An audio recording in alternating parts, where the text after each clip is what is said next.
Olá, amigo, amiga, irmão, irmã, seguidor aqui do canal CRB. Bom estarmos juntos novamente, meditando sobre as Escrituras. E hoje nós vamos dar sequência sobre o tema deste mês, que é sobre a Reforma Protestante. E hoje nós vamos falar sobre Cristo, somente Cristo. Por que é tão importante? Veja esses vídeos.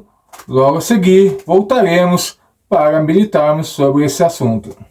Não pode. Mas Deus não está preocupado com o que você faz. Ele está preocupado com quem você é. Jesus não veio ao mundo para impedir você de cometer pecados. Ele veio ao mundo para te fazer nascer de novo. Cometer ou não cometer pecados é uma mera consequência de quem você é. Porque você faz o que você é. Você faz o que você é. E você é o que você crê. E você crê porque você nasceu de novo. E porque o Espírito habita em você. Não é mais uma questão de poder ou não poder. É uma questão de ser ou não ser filho de Deus. Porque os que são nascidos do Espírito amam as coisas do Espírito. E o que é nascido da carne é carne. É assim que o Evangelho nos ensina. E nós estamos tão habituados à religião que nos molda através de fórmulas, que quando lemos um texto desse, isso aqui não faz nexo. Talvez para a grande maioria do movimento evangélico brasileiro, esse texto não faça sentido algum. Como assim não condene Jesus? Eu estou vendo que o cara está com pecado, então você também tem pecado. E não importa o pecado que você comete, importa o pecado que você é. Importa a essência que você tem. Importa a nova natureza que você agora, da qual você se compõe, ou da velha natureza. Porque o cometer pecado ou não cometer pecado, todos vão cometer. Quer dizer então que eu posso cair na gandaia mesmo sendo crente? Lógico que pode, você pode fazer o que você quiser.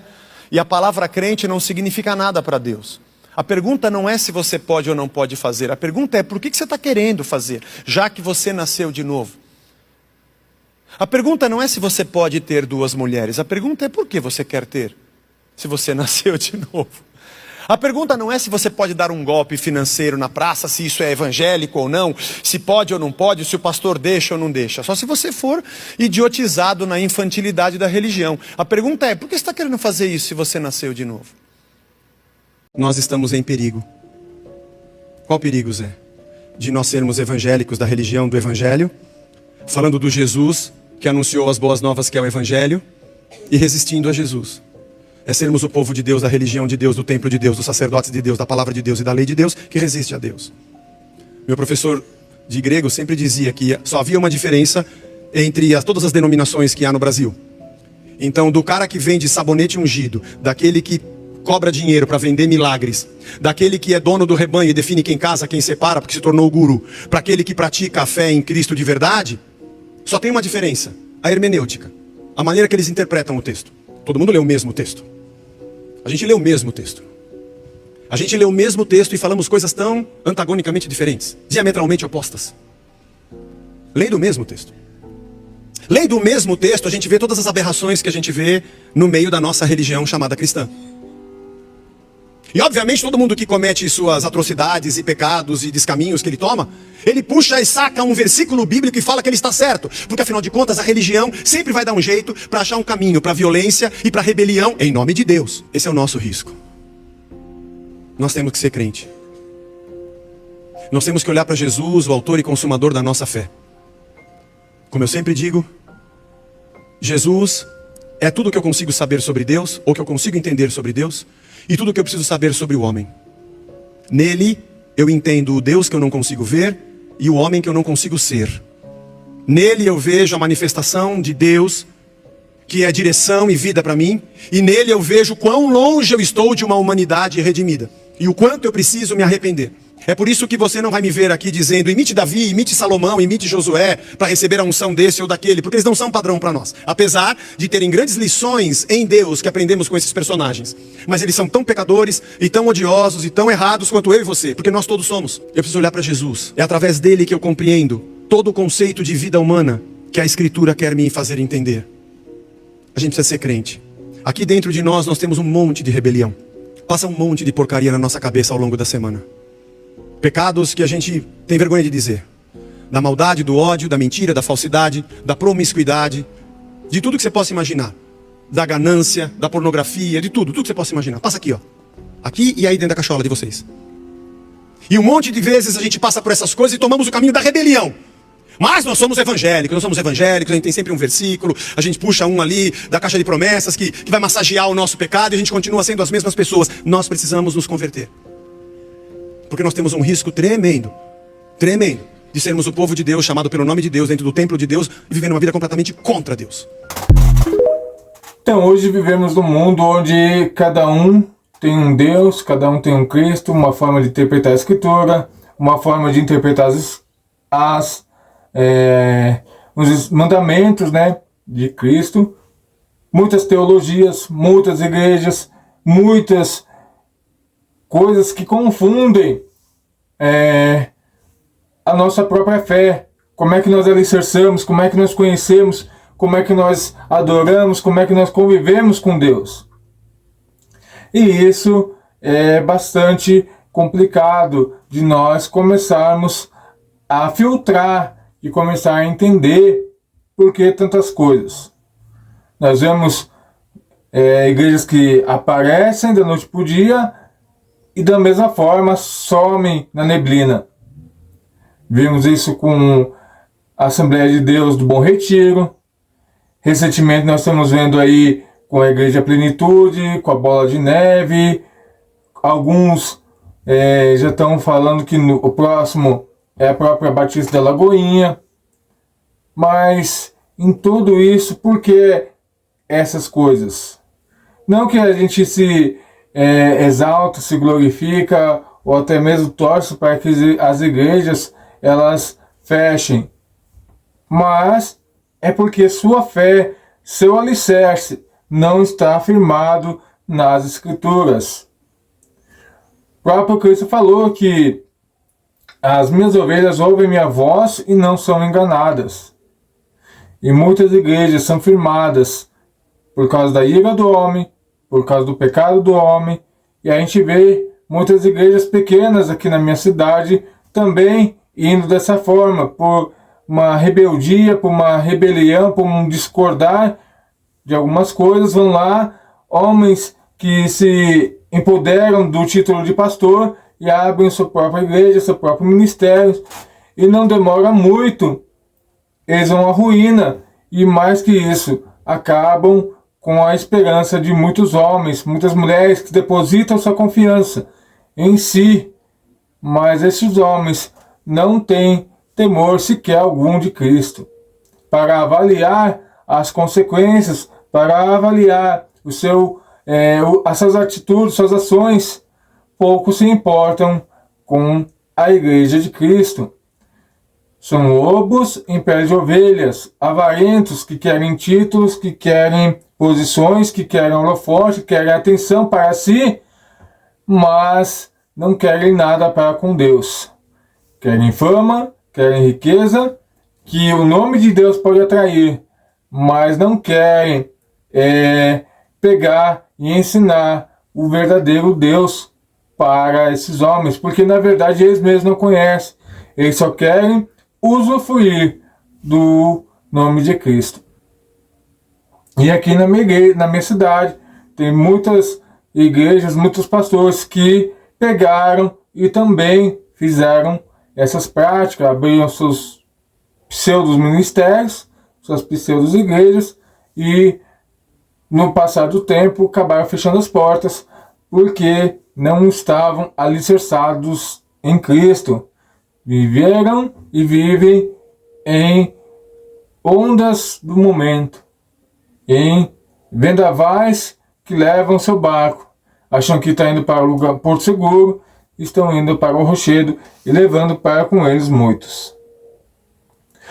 Somos Cristos ou somente Cristo é um ensinamento em que Cristo é o único mediador entre Deus e os homens, e que há salvação através, e não há salvação através de nenhum outro.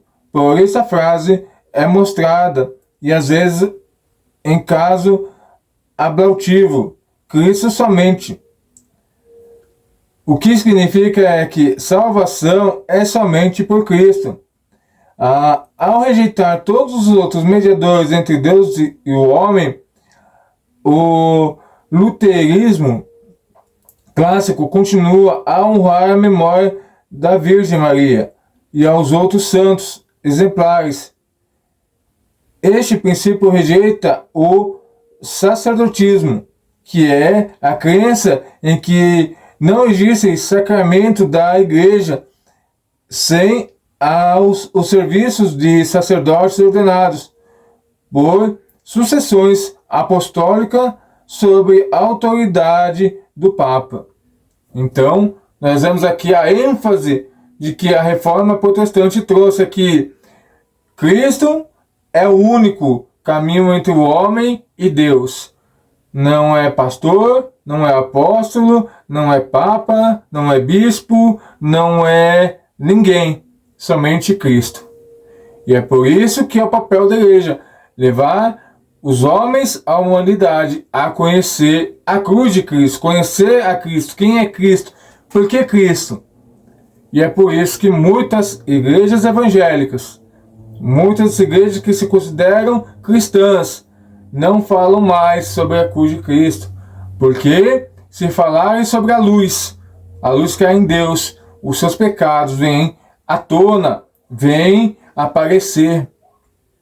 Então, eles omitem muitas coisas para que as pessoas não sejam ou não conheçam o perfeito conhecer de Deus, mas somente aquilo que os interessa.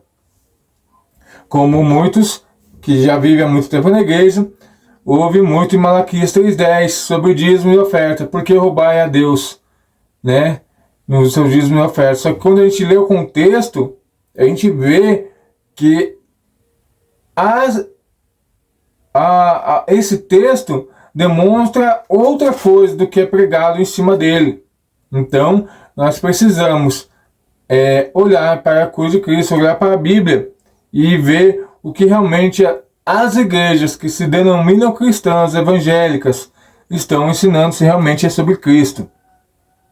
Lutero pregou o sacerdócio geral dos batizados, que mais tarde foi modificado no luteranismo e na teologia protestante clássica para sacerdócio de todos os crentes, negando o uso do exclusivo título de padre, latim sacerdus, para o clero, que este princípio não nega a função do ministério sagrado, para o qual está comprometida a proclamação pública do Evangelho e da administração do sacerdote dos sacramentos.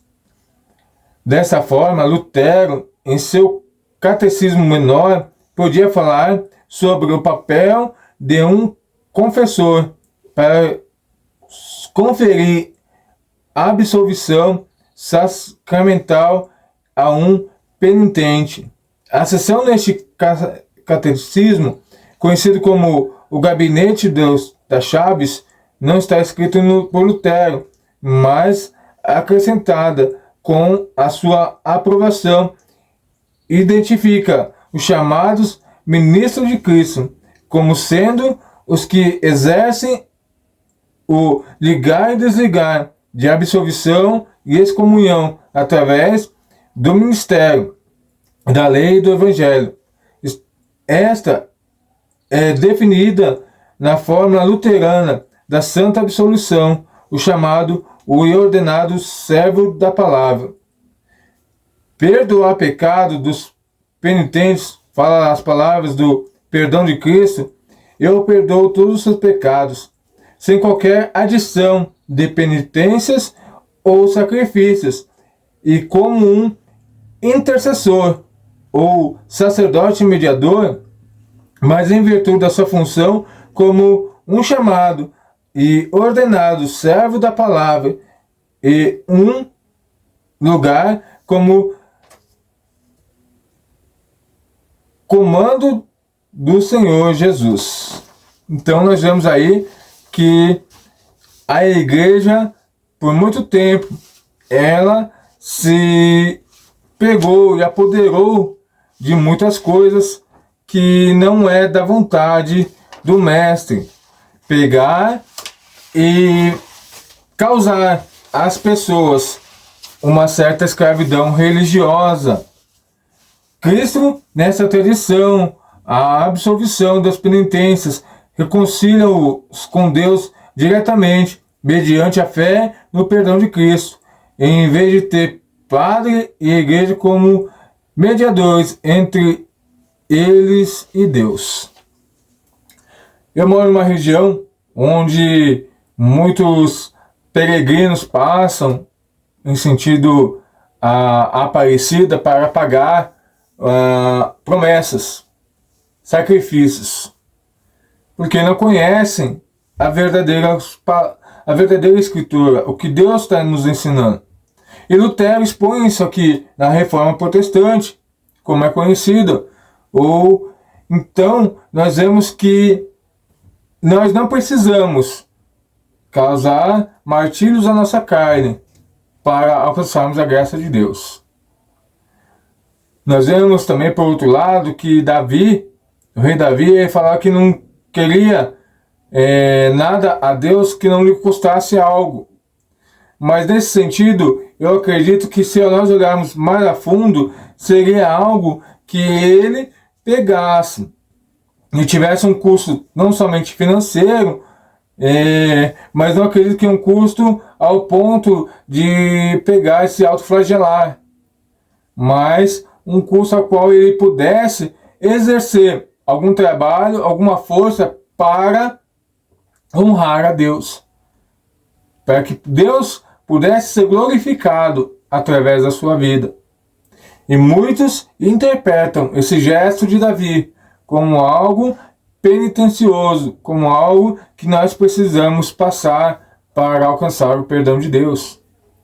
E Jesus, por diversas vezes, nos ensina que perdoar é completamente diferente. Quando aquela mulher samaritana naquele poço pede e conversa com ele, e ele pede água para aquela mulher. E aquela mulher, tão estranhando, foi a porta de entrada para que Jesus pudesse alcançar aquele coração, aquela vida, e demonstrar sua graça, o seu amor, o seu perdão. E em nenhum momento, quando aquela mulher enxergou Jesus como Salvador, ele falou: agora você sabe quem eu sou? Vai e faça isso, isso, isso, e alcançará perdão. Não. A única coisa que Jesus falou: olha, muda de atitude, mude de vida, seja uma nova mulher. Vá e não peques mais. Quando ele falou aquilo para aquela mulher adúltera, quando ela ia ser apedrejada na frente dele. E hoje a igreja, que devia observar a Escritura, está fazendo que nem muitas vezes no passado nós condenamos as ações da Igreja Católica, martirizando cristãos, fazendo com que eles pegassem e olhassem a necessidade de comprar o seu perdão, dando dízimos altos, ofertas altas, sacrifícios financeiros altos, não para alcançar perdão, mas para sustentar o clero da igreja evangélica. Pastores, bispos, apóstolos que ganham fortunas com a igreja de Jesus. Isso não é segredo para ninguém. Quando nos tornamos membros da igreja e vamos olhar o livro caixa da igreja, que todo membro tem esse direito, nós vemos que são poucos os pastores que trabalham de graça para a obra. Mas são poucos pastores também que têm um salário baixo, considerando a maioria das igrejas neopentecostais. O salário dos pastores é muito alto. E por ser muito alto, então eles desfolam as ovelhas, tiram a lã antes do tempo, tiram o couro da ovelha antes do tempo, matam a ovelha de frio, matam a ovelha de fome, em prol do seu próprio benefício. E esse a Bíblia condena. São ladrões, saqueadores. E nós precisamos fugir destes falsos pastores, desses falsos líderes religiosos. E só nós vamos saber quem são quando nós observarmos as Escrituras. Quem são os verdadeiros pastores e qual que é a verdadeira missão deles. E que Cristo é o centro de tudo. Cristo é o único mediador entre Deus e o homem, entre a salvação e a condenação, entre o pecado e perdoar o pecador. E quando nós entendemos isso, nós conseguimos viver com a paz que excede todo o entendimento.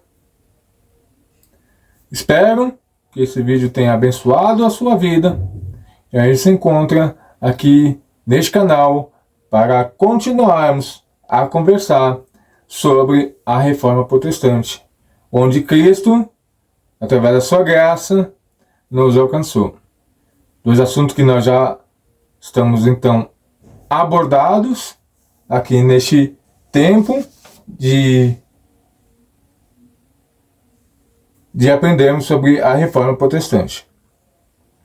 Somente a glória de Deus, somente a graça de Deus e somente Cristo. E a gente se encontra nos próximos vídeos ainda para falar dos temas que nos faltam e encerrarmos esse mês sobre a Reforma Protestante. Deus vos abençoe e até o próximo vídeo aqui no canal CRB.